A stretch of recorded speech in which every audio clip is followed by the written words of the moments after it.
Existen dos cosas que son indispensables para la vida cristiana. La primera, un conocimiento claro del deber. ¿Qué quiere decir esto? Que debemos saber lo que hay que hacer, tu deber, como ciudadano, como padre, como madre, como hijo, como cristiano. Y la segunda cosa que es indispensable para la vida cristiana es una práctica consciente de ese deber. Que ese deber corresponda con ese conocimiento, que es lo mismo que cuando decimos llevar por obras lo que conocemos, lo que decimos, lo que predicamos o lo que nosotros le enseñamos a nuestros hijos. Tú no puedes pedirle a un hijo que no mienta, o tú no puedes hoy jalarte los cabellos en desesperación porque tu hijo o tu hija es una mentirosa cuando toda la vida te vio a ti mintiendo. Dile que no estoy, dile que no tengo, mañana te pago, Entonces los niños van creciendo con esa imagen. Bueno, si ya lo hiciste, te arrepientes delante del Señor y ahora tu deber es actuar en consecuencia a tus conocimientos santos. Y así, como sin obediencia no podemos tener una esperanza de salvación eterna, si tú no tienes obediencia a Dios, no puedes esperar ser salvo. No puedes esperar haber sido nacido de nuevo. Tienes que tener obediencia para que esa salvación esté bien fundamentada en la obediencia que tienes hacia Cristo por haberlo recibido como tu Señor y Salvador. ¿Pero qué? Arrepintiéndote de tus pecados. Y no estar haciendo esa oración cada vez que alguien convoca a que hagan la oración porque tú estás lleno de pecados. Entonces, tu conocimiento ya de la palabra de Dios te enseña a que Dios te perdona las veces que tú vengas a pedirle perdón, pero que vengas con un corazón contrito.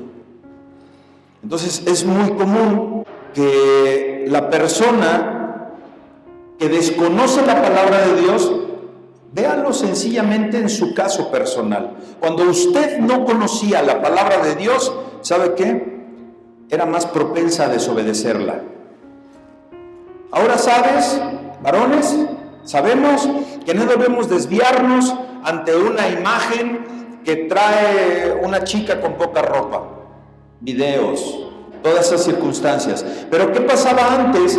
Que no sabíamos sobre lo que Dios no quiere porque le ofende, porque Dios es santo, santo, santo. Lo hacíamos, bueno, pues ¿qué pasa? Es más, hay mujeres, esposas, que dicen, ay no, mira, que se vaya a relajar un poquito para que no venga aquí a darme lata en la noche. Yo lo he escuchado. Y es cuando aprovechan ellas a que también se van a echar pues una canita al aire, ¿no? Entonces no podemos tener una esperanza de salvación bien fundamentada si no tenemos conocimiento. Aun cuando, fíjese, cuando puede haber conocimiento sin práctica. Por eso usted, que lleva muchos años en la Escritura, que lleva muchos discipulados, que lleva seminarios, que lleva conocimientos de la palabra de Dios, ya los tiene. Pero si no lo lleva por práctica, pues no está haciendo la voluntad de Dios. Es palabra muerta la que tienes en tu cabeza, con tanto seminario, con tanto instituto teológico que no llevas por obra, que no te paras a predicar.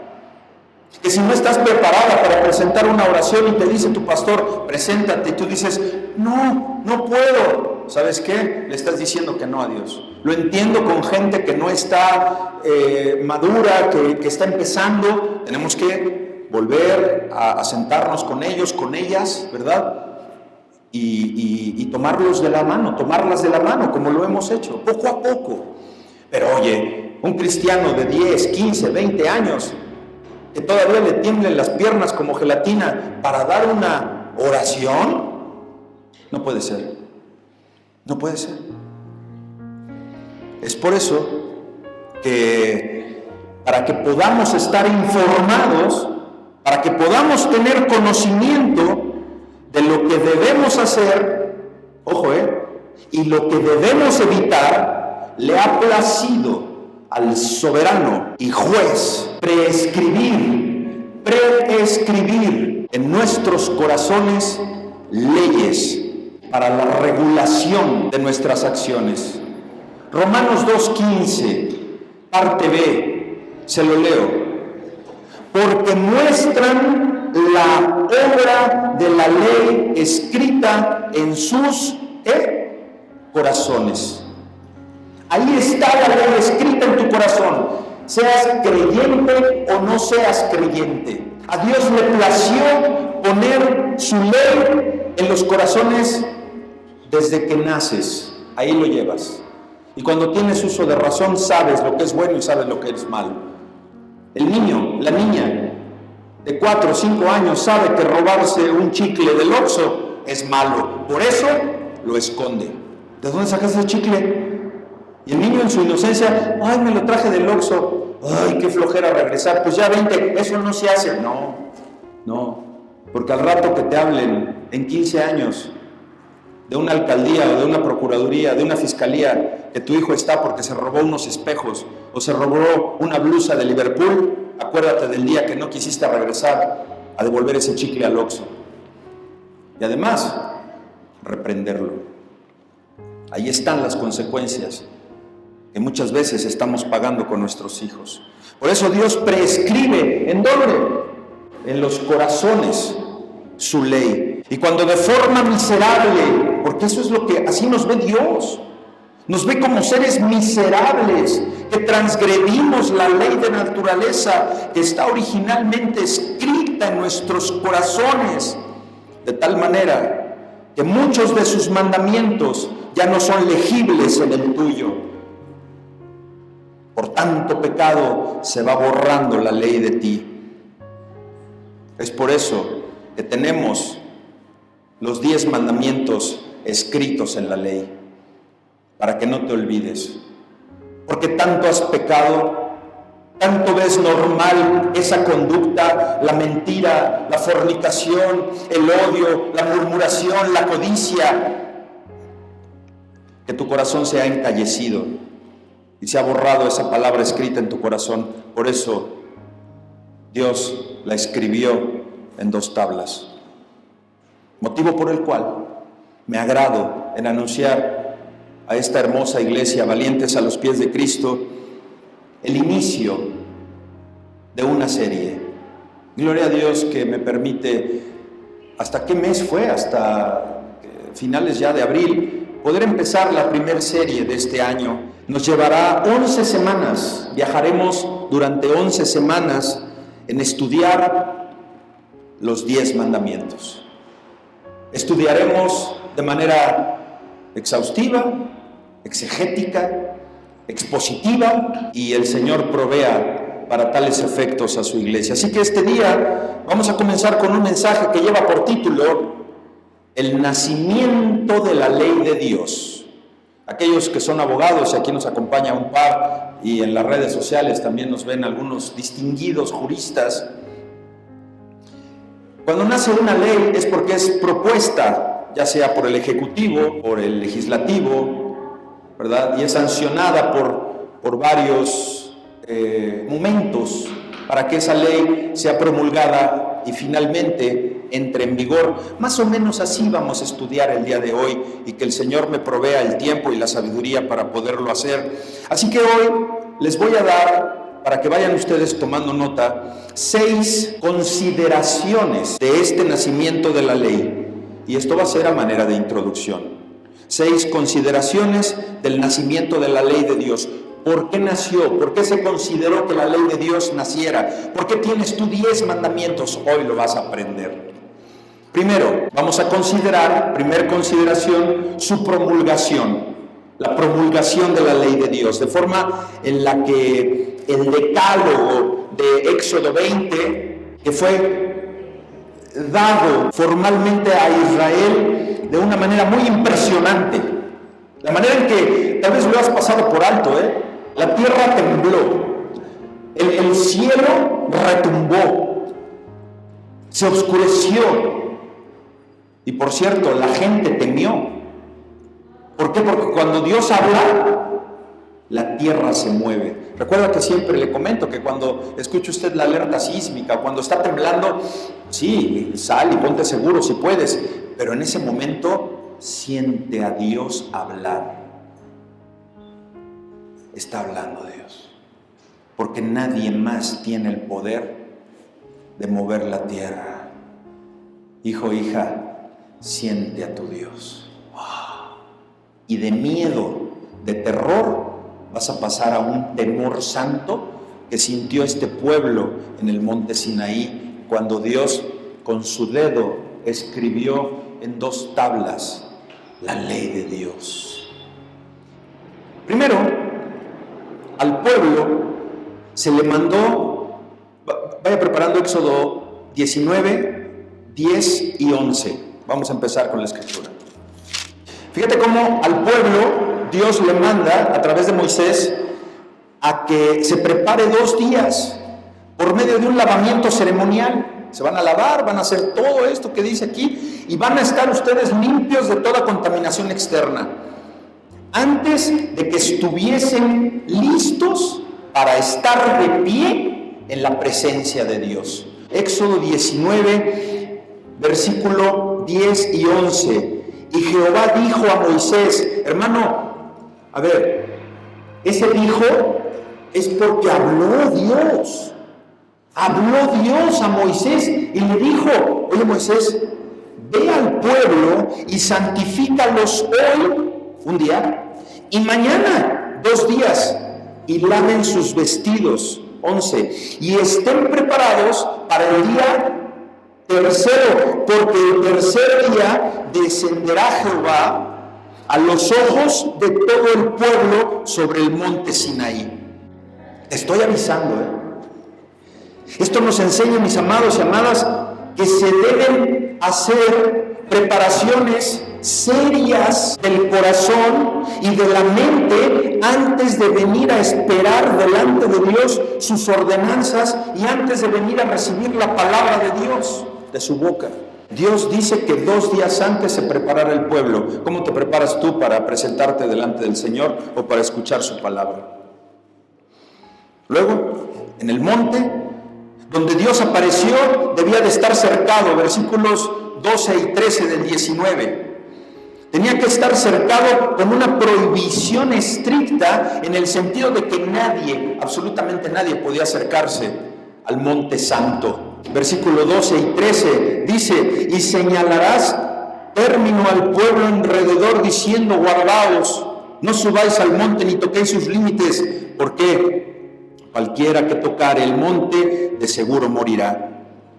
No lo tocará mano, porque será apedreado o aseteado, sea animal o sea hombre, no vivirá. Cuando suene largamente la bocina, subirán al monte. Esto nos enseña que Dios es infinitamente superior a nosotros y que merece nuestra máxima reverencia, y da a entender la rigurosidad de la ley. No pasemos ya por alto la ley de Dios, porque aquel que la recibe indignamente, de cierto morirá. Y no es así. Muchos estábamos muertos a nuestros deleites y pecados, hasta que la ley nos confrontó con lo que nos apartaba de Dios.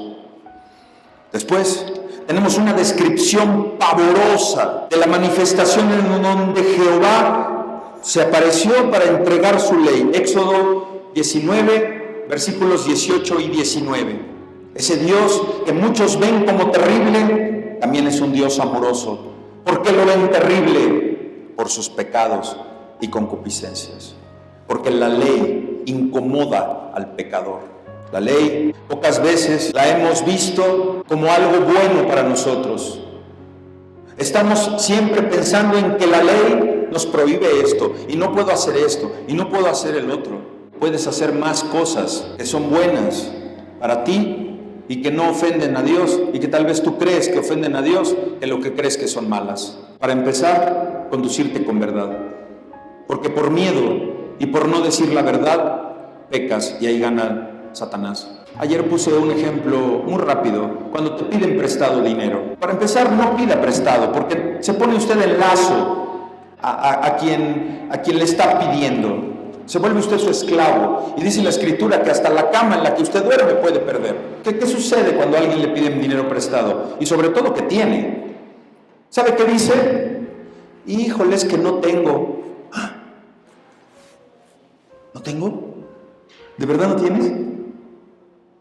Porque el 80% de las veces que tú dices, no tengo, sí tienes. Ya pecaste, ya mentiste. Ay, ¿qué querías que le dijera a mi mamá? ¿Que no le voy a prestar? Sí, eso quiere Dios. Y con mucho amor le dices, mamá, estoy preparando porque me voy a ir de viaje, o porque voy a pagar la colegiatura, y porque llevo meses guardando y previendo para esto. Porque seguramente, a veces, la mamá lo quiere para pagar los 7,000 pesos del hermano tuyo que chocó el Uber, porque ya sabes cómo es tu hermano. Entonces, lo arreglas con una mentira.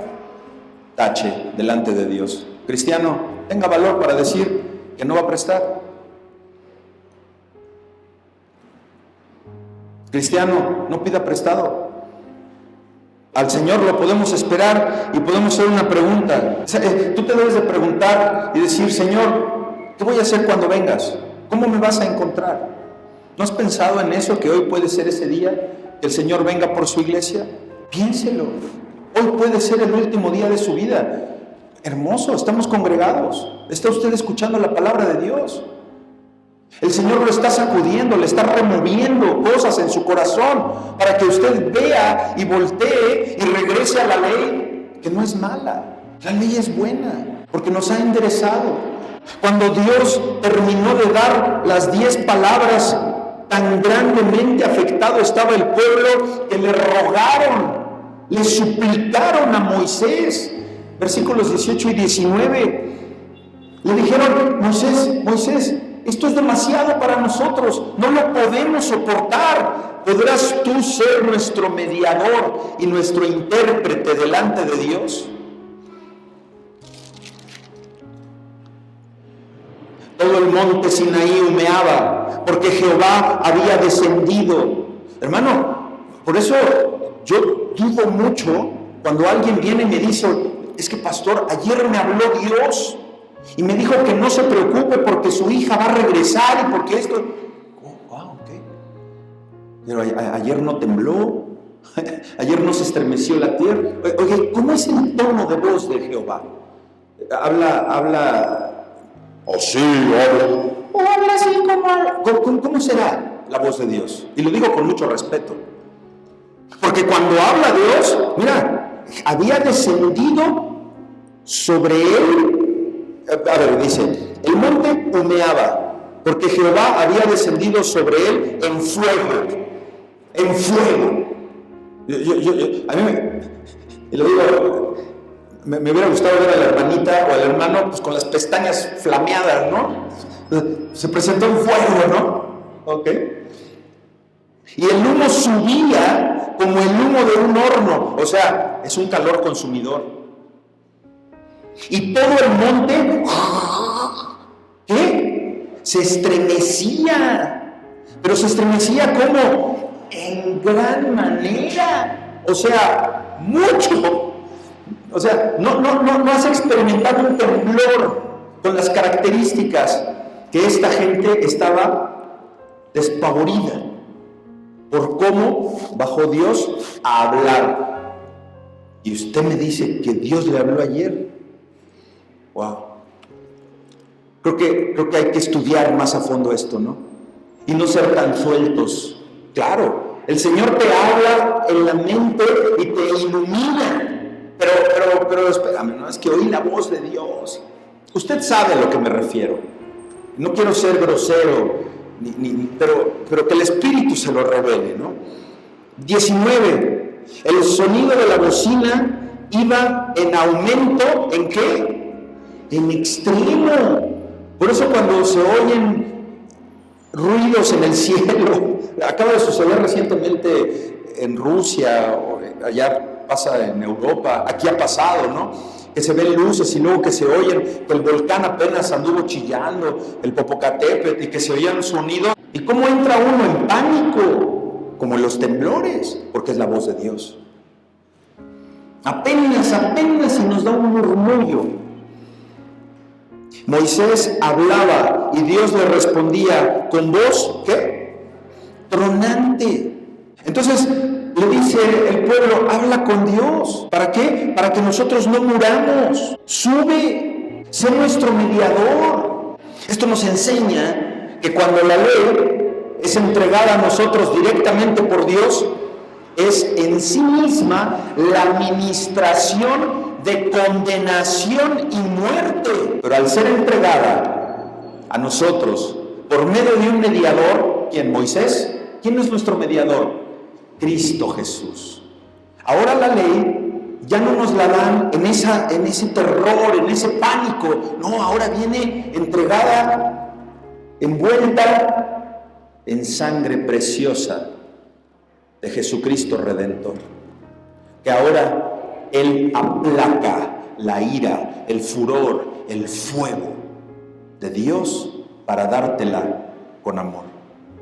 Gálatas 3:19, traducción al lenguaje actual. Entonces, dice la Escritura, ¿para qué sirve la ley? Pregúntate, ¿para qué sirve la ley? Pues después de hacerle su promesa a Abraham, Dios nos dio la ley para mostrarnos lo que estábamos haciendo mal. Hermano, hermana, para eso es la ley de Dios, para eso son los 10 mandamientos, para que tú sepas lo que estás haciendo mal. Pero esta ley servirá solo hasta que viniera el descendiente de Abraham, a quien Dios le hizo la promesa. Dios le dio la ley a Moisés por medio de los ángeles para que Él nos la diera a nosotros. Hoy tenemos la ley por parte y de parte de Dios por medio de Jesucristo. Entonces, ¿qué hizo Moisés? Sube al monte, recibe la ley escrita por el mismísimo dedo de Dios sobre 2 tablas de piedra, Éxodo 31:18. ¿Qué significa esto? ¿Qué significa que haya sido escrita por el dedo de Dios y en estas 2 tablas? Es un significado que nuestros corazones son, ojo, pon atención. Tu corazón, la ley de Dios se tuvo que escribir en la piedra. ¿Por qué? Porque esto significa que tu corazón es tan naturalmente duro como una piedra de diamante, que nada sino el dedo de Dios puede hacer una impresión en ti. Eres tan duro, ser humano, que solo Dios puede grabarte en el corazón. Esas tablas fueron quebradas por Moisés. ¿Por qué? Por un celo santo. Porque vio la rebelión del pueblo. Éxodo 31:19. El hombre las rompió, pero ¿qué hizo Dios? Las volvió a dictar de nuevo. Éxodo 34, versículo 1. Esto representa que la ley de la naturaleza fue escrita en nuestros corazones en la creación y después fue rota cuando Adán. Fue después escrita nuevamente en nuestros corazones en la regeneración. ¿Cuál regeneración? Hebreos 10:16. Vamos a leerlo. Hebreos 10:16. Este es el pacto que haré con ellos después de aquellos días, dice el Señor. Pondré mis leyes en sus corazones y en sus mentes las escribiré. A ver, estamos hablando del Nuevo Testamento. Por eso alguien podría preguntarse, fíjate, que entonces no ha sido la ley completamente abrogada por la venida de Cristo al mundo. Pregunta, Señor, ¿hemos de obedecer los mandamientos colocándonos bajo este pesado yugo de esclavitud, el cual nadie ha sido capaz de soportar? La ley. ¿Que no declara expresamente el Nuevo Testamento que no estamos bajo la ley, sino bajo la gracia? Que Cristo nació bajo la ley, pero lo hizo para liberar a su pueblo de ella. ¿Qué acaso, podría seguirse preguntando a alguien, el intento de sobrecargar la conciencia del hombre con la autoridad de estos mandamientos no es una imposición legalista que a su vez subestima la libertad cristiana que Jesucristo el Salvador ha comprado por medio de su sangre y con su obediencia hasta la cruz de muerte, hasta la muerte de cruz? La respuesta es de la siguiente manera.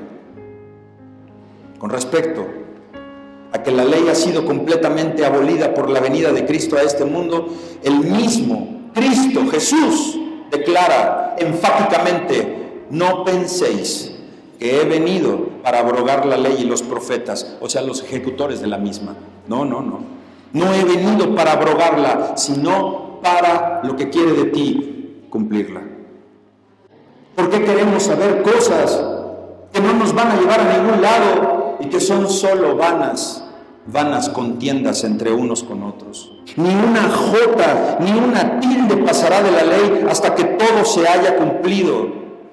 Evangelio de San Mateo, capítulo 5, versículo 17 y 18. ¿Cierto? El cristiano no está bajo la ley como un pacto de obras. Tú no estás bajo la ley para cumplir obras, ni como una administración de condenación, de que viene a condenarte la ley de Dios, pero sí estás bajo ella como una regla de vida, como normas que debes de seguir. ¿Para qué? Para que sea un medio de satisfacción. Obedecer la ley de Dios, hermano, te va a hacer feliz. No matarás, vamos a poner, no matarás. A ver, ¿qué no a una mujer que ya abortó a un bebé o a un par de bebés le haría más feliz en su vida no haberlo hecho? Ya lo hizo, hace 20, 30 años, ya lo hizo. ¿No sería más feliz esa mujer hoy día de no traer en su haber ese pecado que también ya confesaste a Dios, ya lo mandó al abismo, pero ya Dios te transformó, pero no hay una mejor comunión con Dios que no lo hubieras hecho? ¿Para qué lo haces? Entonces, no mates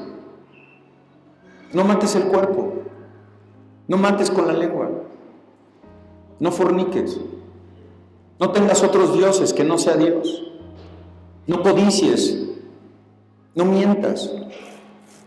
La ley no trae salvación, porque solo en Cristo hay salvación. Pero ¿sabes qué? La ley sí es un medio de satisfacción. Segunda consideración, su fuente. Ya vimos la promulgación. ¿De dónde viene? ¿Cómo se dio? Que el pueblo tembló y corrió y le dio miedo. Bueno, ahora, ¿cuál es la fuente? Su fuente, y con esto podríamos terminar el punto, es su amor. Porque Dios es amor. Y por eso hay tanta gente que dice allá afuera que por qué si Dios es amor, permite que los niños sean secuestrados, que haya tráfico de órganos, que mi marido me sea infiel. ¿Por qué si yo soy clara en mi fe hacia el Señor? ¿Por qué? Porque Dios no creó el mal, Él lo permite. ¿Para qué? Para que veas la diferencia. Porque no somos robots para decidir entre lo bueno y lo malo. Adán, Eva decidieron lo malo. Nacemos ya con esa carga. ¿Qué estás decidiendo hoy? Si ya te mandó a un Salvador, para que por medio de Él te arrepientas. ¿Te das cuenta? Es cuestión nada más de verdaderamente ver lo que Dios quiere, porque Dios es santo, porque Dios es amor, por eso lo permite. Porque Él no puede ir en contra de sus designios, porque Él no va en contra de su palabra, porque dice que la paga del pecado es ¿qué? Muerte. Pues entonces el que peca va a morir, por eso lo permite, porque Él ya dictó la sentencia para ese pecador.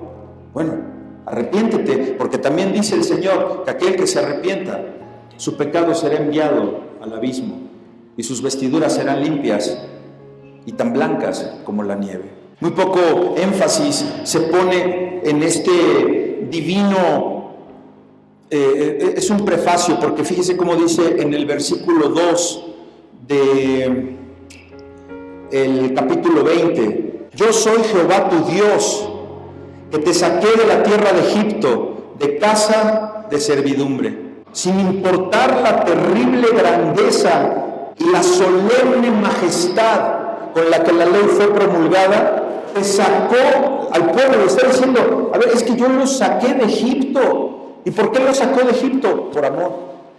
Entonces por eso te doy la ley, por amor te dicto este decálogo, por amor te digo que no hagas lo que yo te digo que me ofende, por amor te digo que no te condenes, por amor. La ley procede de Dios como una clara expresión de su carácter, de su santidad, como ese carácter de un Padre misericordioso que no te guarda rencor, pero que te tiene que aplicar la ley. ¿Por qué? Porque la violaste. Y por eso muchas veces no nos quita las consecuencias, porque el Señor es justo. Y tan justo fue que sacó a su pueblo de Egipto. ¿De dónde te ha sacado Dios? ¿De dónde quieres que te saque Dios? Las palabras al final de este segundo mandamiento, en el versículo 6. Fíjese ahí. Y que hago misericordia a millares. ¿A quiénes? A los que me aman. ¿Y qué dice ahí al final? Tan claro como eso. ¿Quieres que Dios tenga misericordia de ti? ¿Quieres que Dios escuche tus oraciones? Guarda sus mandamientos. Y esto nos hace ver con claridad que la única obediencia que Dios acepta es aquella que procede de un corazón amoroso, afectuoso, no de un corazón corrupto, de un corazón que a ti sí te quiero, pero tú no, porque tú me caes gordo. ¿Y cómo le hago con el que me cae gordo? ¿Por qué te cae gordo? Porque muchas veces, cuidado, porque lo que te choca, te checa. Nuestro Señor Jesucristo declaró que los requerimientos, requerimientos de la ley se resumían en amar. ¿A quién? ¿Con qué? Amar a Dios con todo nuestro corazón. Ama a Dios con todo tu corazón. Y después, segunda parte, segunda piedra, ama a tu prójimo como a ti mismo. Tercer consideración, la perpetuidad de la ley de Dios. Que los mandamientos sean impuestos sobre cada hombre y mujer en cada generación tiene muchas consideraciones, hermanos. Jeremías 31, versículo 33, nos enseña que la perpetualidad de la ley aparece en los corazones de su pueblo en su nuevo nacimiento. Tú has de nacer de nuevo para que no te cueste tanto obedecer la ley. Dice la Escritura, pero este es el pacto que haré con la casa de Israel después de aquellos días, dice Jehová. Daré mi ley en su mente y la escribiré en su corazón, y yo seré a ellos por Dios y ellos me serán por pueblo. Y Ezequiel 36, 26 y 27 dice, os daré corazón nuevo. Cristiano, cristiana, nuevo nacido, nueva nacida, tienes un corazón nuevo, donde el Señor dice, y pondré espíritu nuevo dentro de vosotros, y quitaré vuestra carne el corazón de piedra, y os daré un corazón de carne, y pondré dentro de vosotros mi espíritu. En ti mora el Espíritu de Dios, y haré que andéis en mis estatutos, y que guardes mis preceptos, y que los pongas por obra. Por obra. Cuarta consideración. ¿Por qué son los 10 mandamientos? ¿Por qué Moisés recibió de parte de Dios y después Dios reiteró la ley como una ley moral? Aquí tienes la respuesta. porque el número 10 es un indicativo de la plenitud de Dios. Esto es enfatizado en la Escritura, Éxodo 34, 28, donde dice las 10 palabras del pacto, los 10 mandamientos. Entonces Dios habló en 10 palabras. Esto fue debido a una simbólica importancia numérica. ¿Recuerda usted las plagas sobre Egipto? Fueron precisamente 10 también. Y de esa manera forma como tal una ronda completa de juicios divinos. Y también fue por la misma razón que se permitió que las transgresiones de los hebreos en el desierto siguieran hasta alcanzar el mismo número 10, cuando ellos le habían, dice Números 14, 22, le habían tentado 10 veces. Habían llegado, el pueblo de Dios había llegado al número de hartazgo ya del Señor. Habían llenado la medida de sus iniquidades. Y Dios actuó. De ahí también la consagración de los diezmos o décimos, más conocido como diezmos, que sabemos que el diezmo no está vigente bajo la gracia, pero en el Antiguo Testamento dio origen a esto de los diezmos. Todo el incremento era representado por 10, todo en 10. Y uno de estos décimos era separado para la manutención del templo, era separado para el Señor, del que todo deriva y al que todo le pertenece. ¿Por qué no habría de darle el diezmo a Dios? Quinta característica, su división. Hay una división. División que hace Dios. ¿Por qué? Porque Dios jamás actúa sin una buena razón. Y podemos estar seguros que Él tenía un diseño particular, y estoy hablando de un diseño, de por qué Él puso su ley en 2 tablas, en 2 piedras. Este diseño, a la luz de la palabra, pudiera ser evidente en la superficie, porque la misma sustancia de estos preceptos, que juntos comprenden la suma de la justicia, los separa en 2 grupos distintos. Tenemos una tabla y tenemos otra tabla. Los primeros mandamientos escritos en la primera tabla, hermano, hermana, representan nuestra obligación para con Dios, del 1 al 5. Los mandamientos del 1 al 5 son las obligaciones que nosotros tenemos hacia Dios. Y la segunda tabla, la segunda división, del mandamiento 6 al mandamiento 10, son nuestras obligaciones para con los hombres, para con nuestros prójimos. Esa es la división. Por eso la característica es que es una ley que viene de un Dios que divide las cosas que son para Dios y que las cosas que son para su creación. Los primeros 5 mandamientos tratan lo que pertenece particularmente a la adoración de Dios.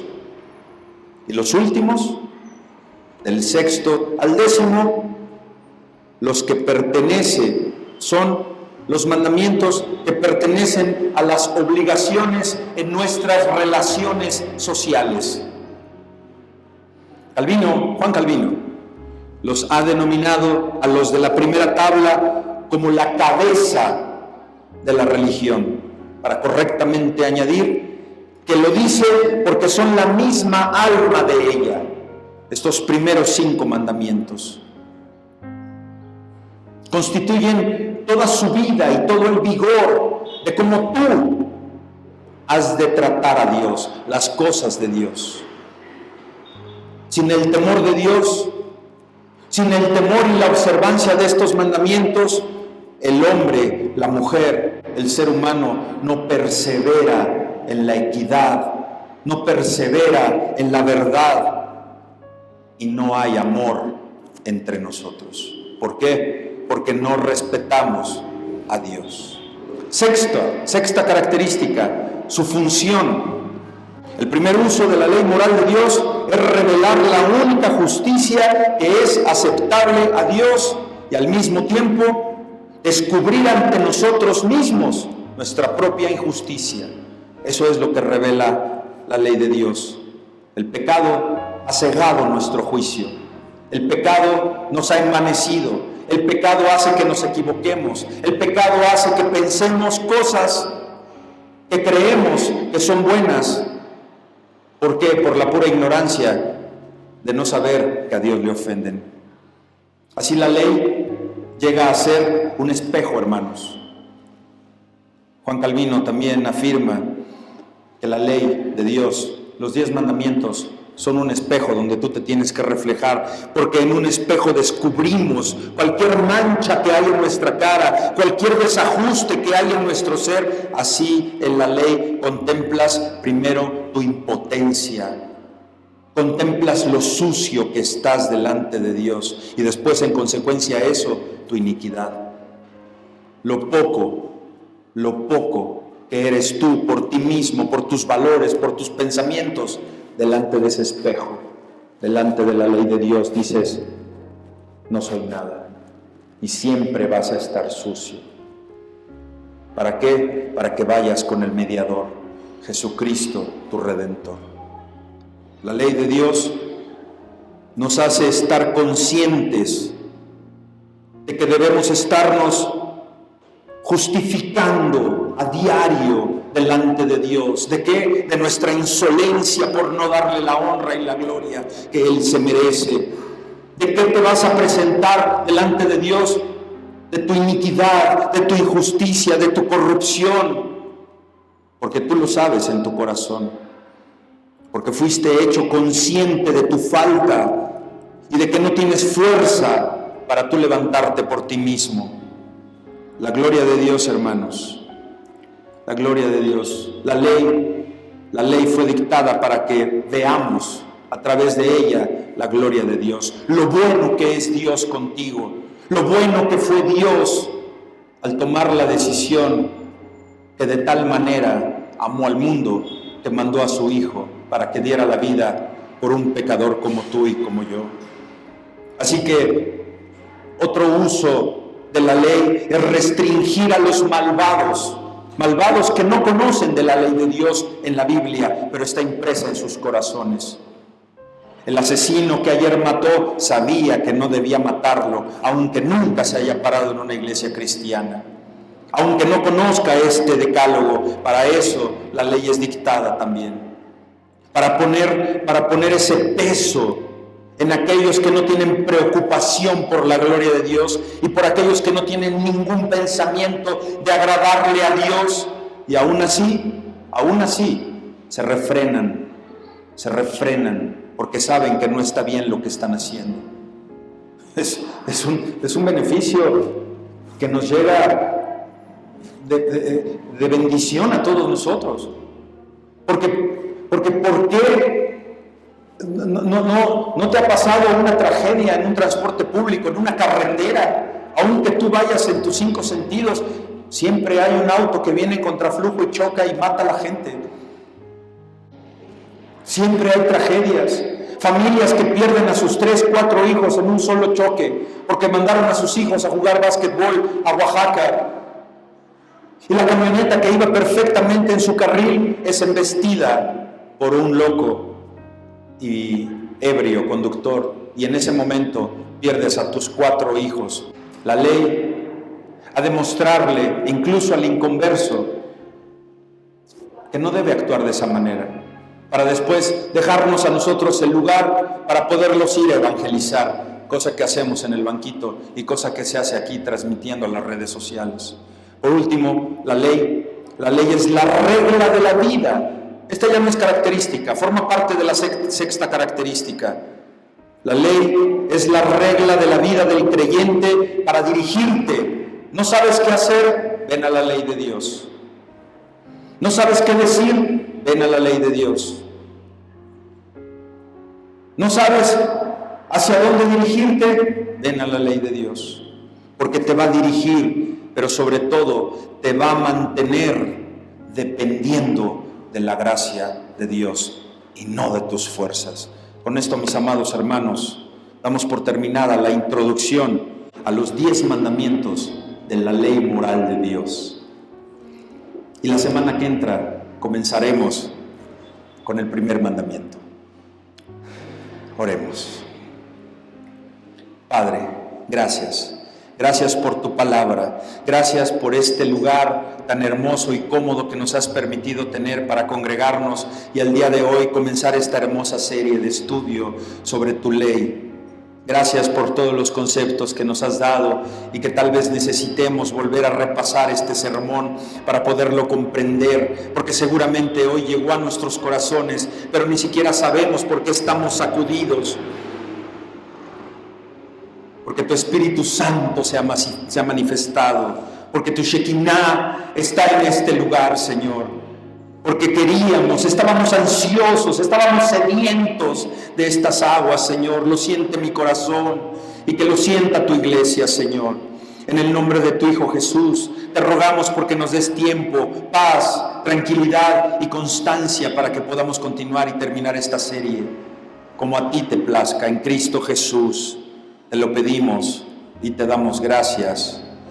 Amén. Gracias, Señor.